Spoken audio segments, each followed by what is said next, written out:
Thank you, and good morning. Thank you guys for joining us here today. My name's Dr. David Trotter. I'm an emergency medicine physician and the chair of the emergency department at Advocate Illinois Masonic Medical Center. You know, as an ER doctor, I know firsthand the tremendous tragedies and just pure havoc this coronavirus has rampaged through communities, especially communities of color, for the past year, which is why I'm so proud to be here today to promote this historic partnership between the City of Chicago, Advocate Aurora Health, as well as the Chicago Cubs. They've come together to do something great for the community, to give the community a chance to come get a vaccine that I know is our best chance to strike back against a virus that's taken so much away from us over the past year and get us back to a sense of normalcy. You know, I'd like to thank all the organizers here today that have been able to kind of develop this tremendous center. Anastasia is one of my actual medical directors at the emergency department at Advocate Illinois Masonic, and she's been putting in overtime to get this center up and running. And so without further ado, I'd like to introduce our community partners that have been here to talk about their tremendous organizations and some of the efforts they've done throughout this pandemic. At first, we have Kelly O'Connell from Lakeview Pantry.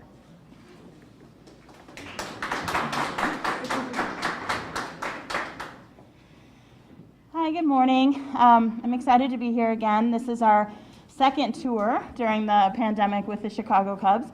You may recall last year, around this time, we were able to partner with the Cubs to open a food pantry at Wrigley Field.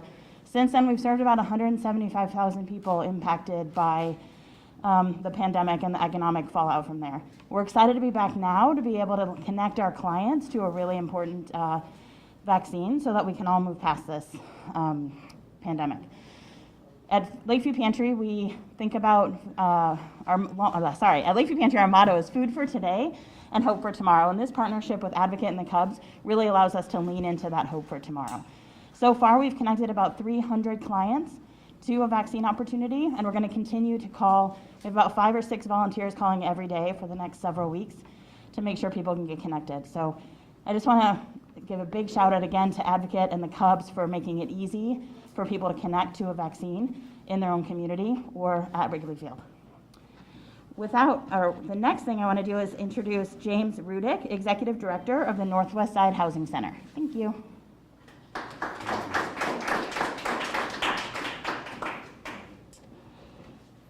Good morning, everyone. Thank you so much for being here. My name is James Rudick, and I have the privilege and honor of being the Executive Director of the Northwest Side Housing Center. Northwest Side Housing Center is a nonprofit community organization that serves the Belmont-Cragin community on Chicago's west side. Belmont-Cragin has been the second hardest hit community in the city of Chicago and the state of Illinois by COVID-19. Back in the fall of 2020, our positivity rates approached 24% in November 2020.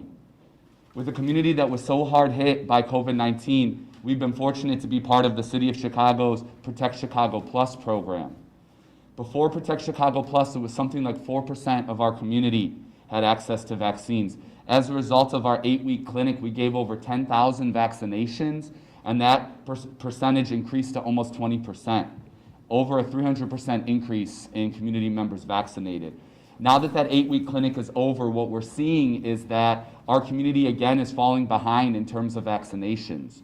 As a result, this partnership today with Advocate Aurora, the Cubs, Community Health, Lakeview Pantry, and others is allowing us to again give access to doses to the community members that need them most. I'd like to recognize our rapid response team who's here with me today. It's a group of community volunteers who have other jobs, who do other things in the community, but a year ago decided to volunteer and take their time, energy, and efforts to help the community. And so Nick, Ruben, Cindy, Ciro are all with us today, and they're the ones that are really doing the work. They give out over 10,000 masks and sanitizer. They're the ones registering community members for the site here and helping volunteer at the vaccination clinic. So I'm really impressed by all of the work that they're doing in the community. So I really want to shout them out, as well as all the community partners here today. And I'm excited to introduce our next community partner, Steph Wielding from Community Health. Steph?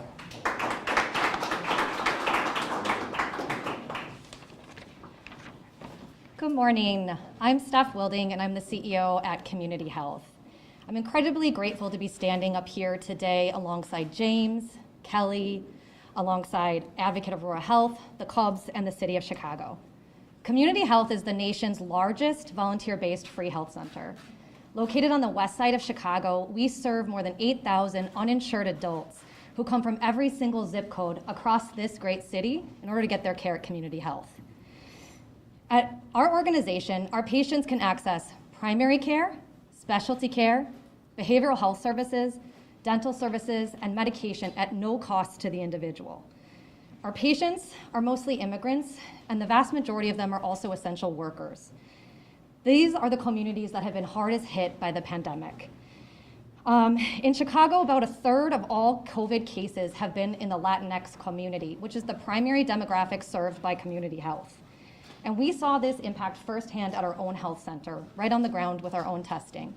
Oftentimes throughout the pandemic, our positivity rate was double and even sometimes triple that of the city's average, which is why a partnership like the one you see today is so important.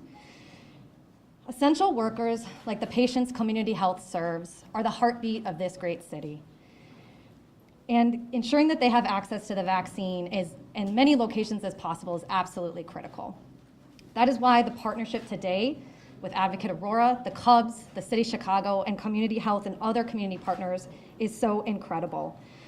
I want to thank Advocate Aurora Health, who I have to also mention has been an amazing partner to Community Health, not only in the opening of this vaccination center, but also throughout the pandemic. I want to thank the Cubs, and I want to thank the City of Chicago for prioritizing a distribution plan for this site that ensures barriers are broken down for the communities that have been hardest hit by allowing community organizations to be able to get our patients and our clients in to get this incredible vaccine today. This collaboration with the community that you see is important not only in building equitable access for the vaccine, but also a key step in building a more just City of Chicago. So I want to say thank you so much for having us here today, and also go Cubbies. And I'll invite Dr. Trotter back up to take questions.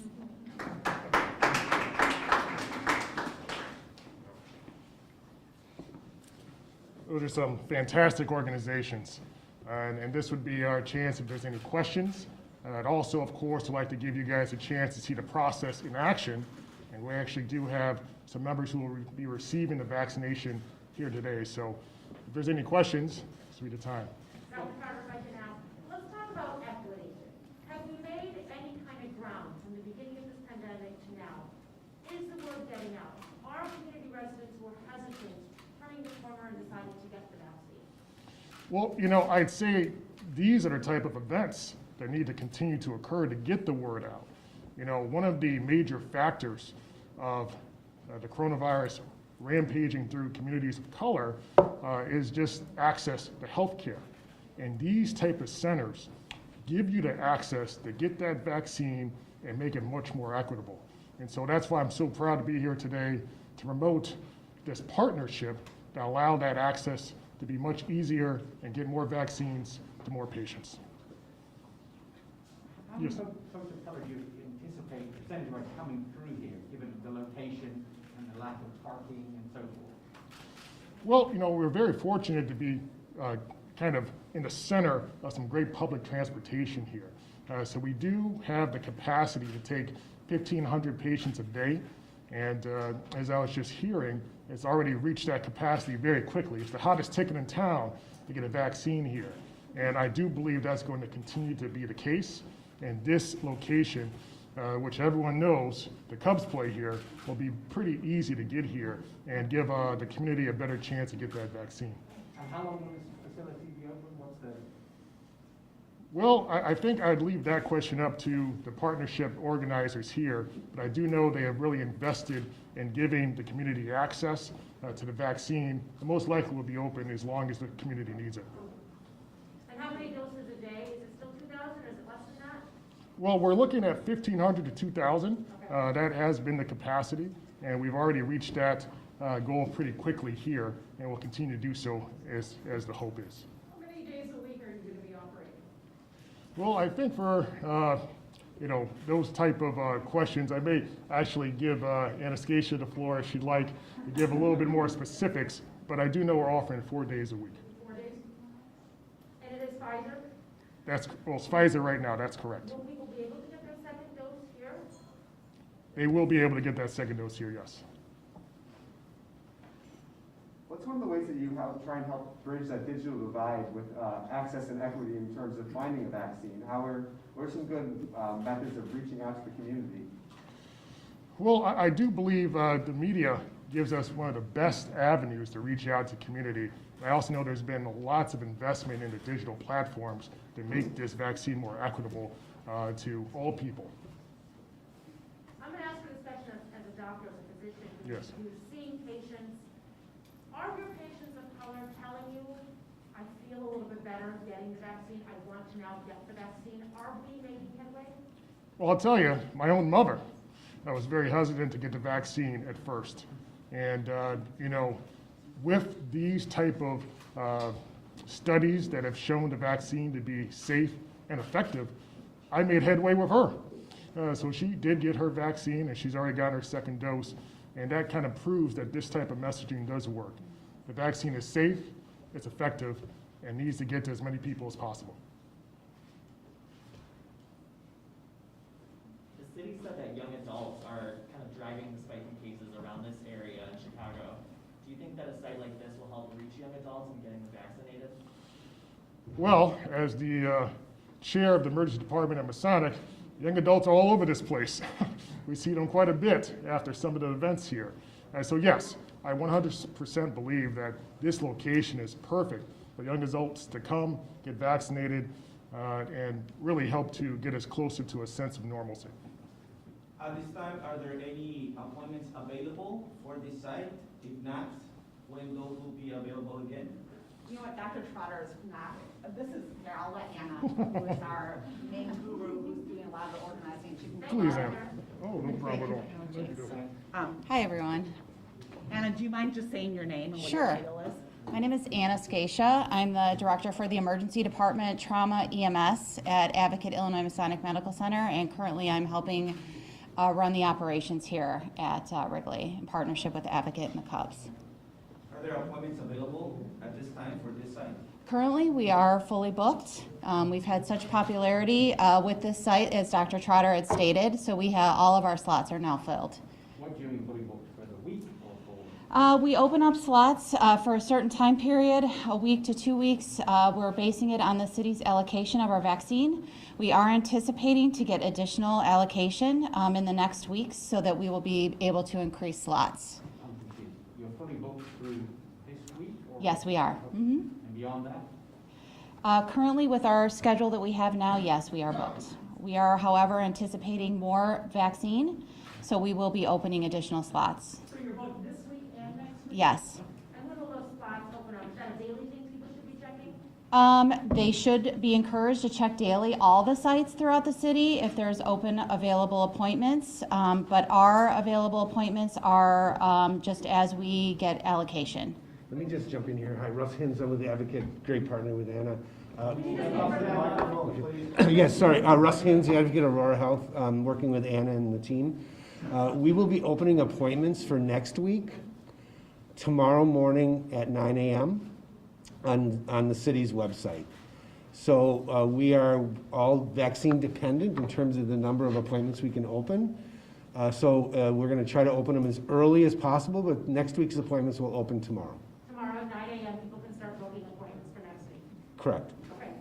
With the community partnerships, are a set number set aside for their clients and patients? How does that work? Yes, we are working to set aside a number of appointments per week, depending upon how much vaccine, for our community-based partners, and that'll fluctuate week to week. Yes. Our first 4 days before we open to the general public has been focused exclusively on community-based organizations and other high vulnerable areas, other populations. So we have a total commitment to our community-based approach for fair and equitable access to the vaccines. You know, because we're on news reporters here and we're looking for news other than this, so is there anything specific about this site that gives, offers something different or an advantage as you see it? There are other mass vaccination sites in the city? I would agree with Dr. Trotter, the accessibility to the train, the buses, city transportation does make this site very attractive to everyone, that they can easily get to this location. I think too, if you are feel uncomfortable, we with the community partners, we are able to add, have that separate slots available for them. So versus just all of the city trying to grab one appointment at once. So we do we've had a very targeted strategic approach to how we're ensuring that everyone has a fair chance to getting the vaccine. Is it working? Is that kind of approach working? It's been Yes. great. Yes. Yep. I think as evidenced by our community partners who you heard from today, just how important that strategy has been. And we're absolutely committed to that, not only here, but across wherever Advocate Aurora is providing Does vaccine. that question make sense? Because it's one thing to say, I'm making this available to you. It's another thing to convince that person to actually want to do it. Yeah, we've been really overwhelmed with the number of people who have signed up and Yes. come in. And the underserved community. Correct. Yes. Guys, I think we're gonna wrap it up. Good. Thank you so much. Thank you. Thank you so much, and thank you so much, Anna. Yeah. So unfortunately, our patients are still driving. They are very late, so I apologize. They should be here momentarily, if you guys are able to wait. Well, if we, honestly, and just to give you guys a sense of timing, I know you're on pretty tight schedules. If we don't have them here in the next few minutes, we will get another patient who can do the shot. The spelling of everybody's first and last name. Absolutely. Yes, I have a press release that I can email to you guys. I don't have paper copies right now.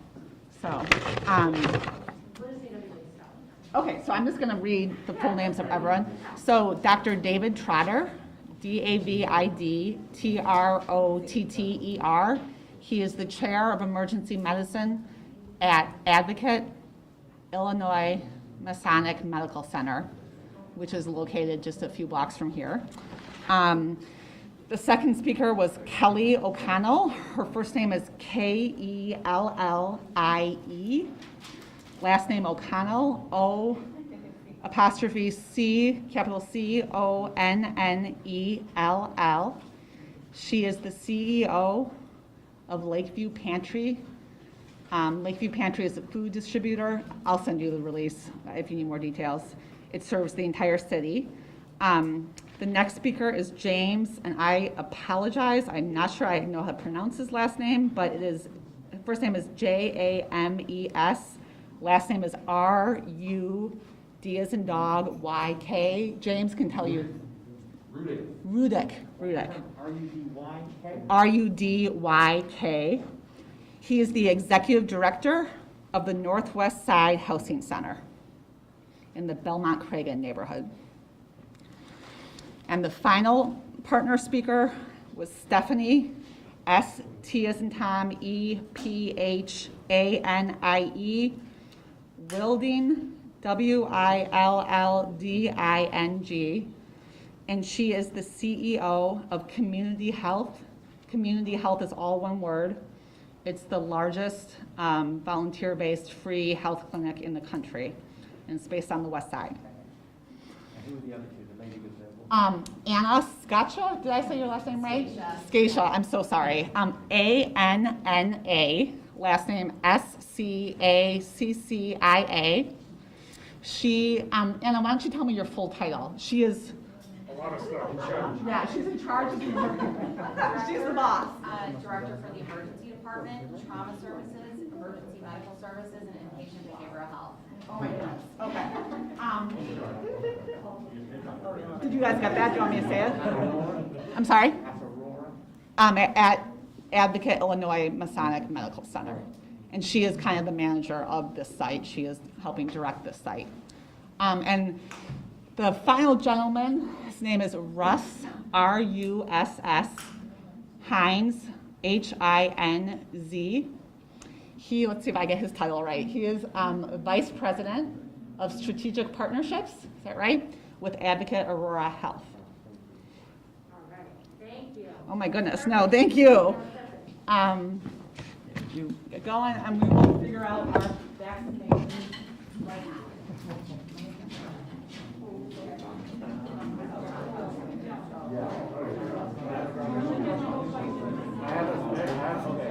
I have two.